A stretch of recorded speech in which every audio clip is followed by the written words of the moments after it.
చేదోయి సంధింపడే. ఆయన ఏం లేదు, ఆయన ఏ విధంగా మంచి లక్ష్మీదేవితో మంచి ఆనందంగా ఉన్నాడు.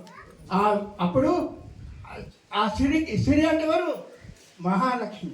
ఆ లక్ష్మికి చెప్పాడు, సిరికి చెప్పాడు. శంఖ చక్ర యుగము చేదోయి సంధింపడే. శంఖము చక్రము ఏది లేదు ఆయన దగ్గర. శంఖ చక్ర యుగము చేదోయి సంధింపడే.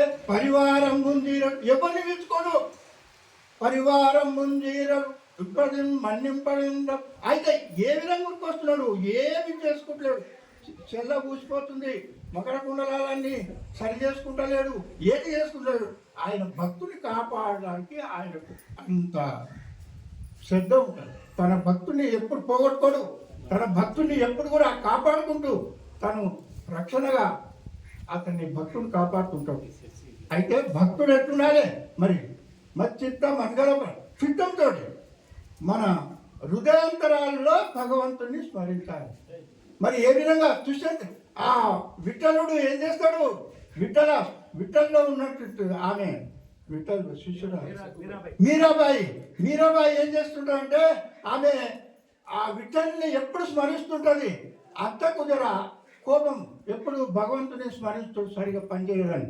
అప్పుడు ఆమె ఏం చేస్తారంటే రాత్రి కూడా పని జొన్నలు పోసి ఇసురు అని, అక్కడ మహారాష్ట్రలో గోధుమలు జొన్నలు ఇసురు అని చెప్తుంటుంది.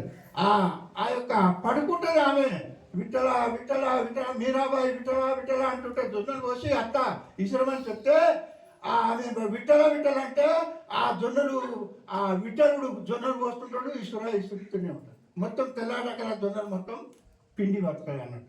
అట్లా ఆ విధంగా భగవంతుని స్మరిస్తూ మనం కూడా అదేవిధంగా భగవద్గీతను చదువుతూ మనస్సుయుక్తంగా ప్రాణయుక్తంగా చదివి దాన్ని మననం చేసుకొని భగవంతుని యొక్క ఆశీర్వాదాన్ని మనం తప్పకుండా చేసుకోవాలనేటువంటి సభాముఖంగా మీ అందరికీ తెలియజేస్తూ ఈ అవకాశం